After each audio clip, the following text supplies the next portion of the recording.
Allotments used to be about survival, but now people wait years just to get hold of one. The waiting lists are longer than houses now. And when I got mine, I started to finally realise why. So what's changed and why does everyone suddenly want one? This is a story about allotments, how they nearly disappeared, how they started, and how they're making a huge comeback now. To understand why allotments came more of a want than a need in today's age, 2026, we need to go right back to the Industrial Revolution, when hundreds and thousands, even millions of people had to move to the city for work. As towns grew and the people feed them, something really important disappeared, which was access to land. Families who used to grow their own food suddenly relied on access to wages, and whatever they could get their hands on or afford to buy. So small plots of land called allotments were introduced, giving people enough space to grow food for themselves. And this wasn't a hobby, it wasn't a trend, this was survival. If you didn't grow food for yourself back then, you definitely felt it, and this small piece of land gave these families the opportunity to do that, and it made a massive difference.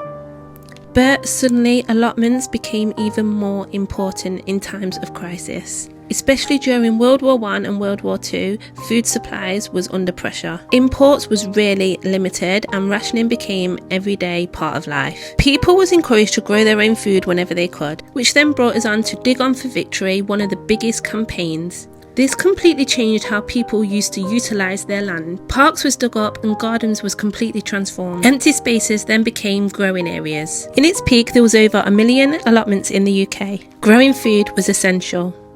Then once the soldiers was home and the war was over, access to food was a lot easier. Supermarkets grew. You didn't actually have to grow your own food anymore. You could easily pick it up from the shops, which led to this. Allotments wasn't needed anymore and they suddenly got very overgrown. Allotment plots was abandoned and what was once essential suddenly started to feel outdated. And when something starts to feel not necessary anymore, people naturally start to move away from it. The land was then repurposed for something much more needed at that time. Life also got a lot more busier.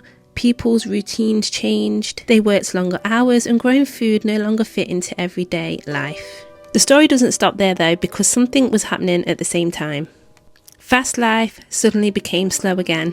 And the pandemic that hit us in 2020 suddenly made everything reset.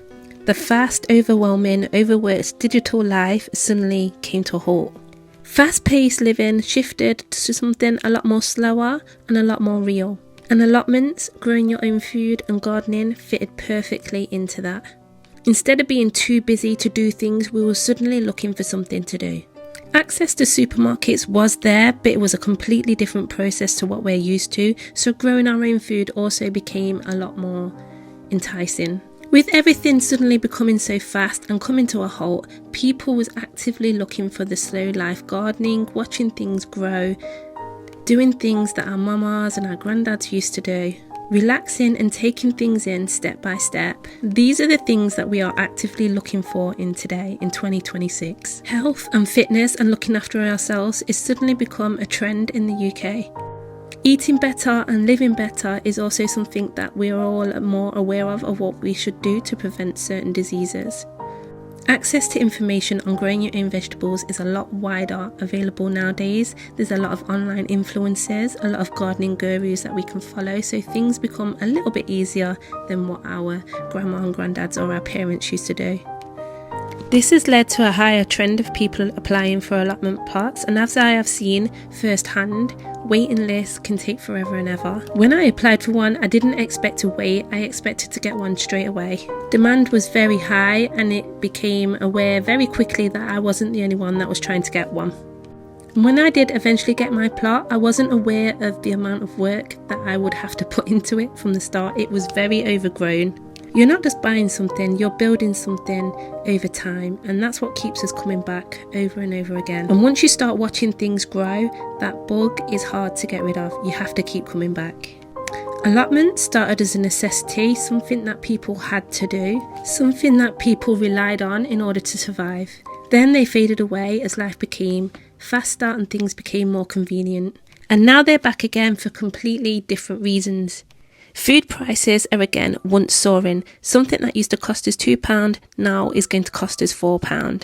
We've all become more aware of pesticides and the chemicals that they use on our produce in the supermarkets, which is leading us towards a more of a healthier life, growing our own food, eating a lot more juice and a lot more vegetables. And honestly, that probably says more about how we live nowadays more than anything else. If you want to see how I started my allotment plot from scratch with 6-foot weeds, I'll link it in the video at the top so you can go and watch that whole series. So taking on an abandoned plot like I did might not seem such a bad idea with the way the world's going today. So if you want to know why I actually did take on an allotment plot, I'm going to give you the 3 top reasons now. Believe it or not, the pandemic wasn't what actually spurred me on to get my allotment plot. Illnesses and diseases in the family is what actually started us off. We decided the best bet to know what is in our food is to probably grow it ourselves.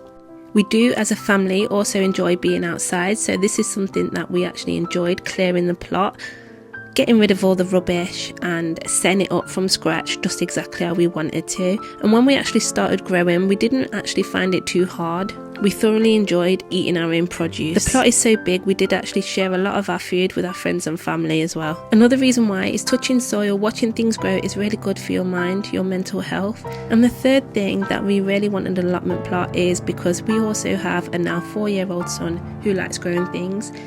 So there's no better way to give him a few seeds and get them to chuck them in the soil and to grow his own food himself.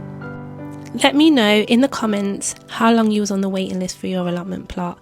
I've known of people that have been on this for 5 years. I do document my allotment journey on here, so if that is your vibe and you would like to watch that, don't forget to like, subscribe, leave a comment below and tap the notification bell so you can see when I next upload.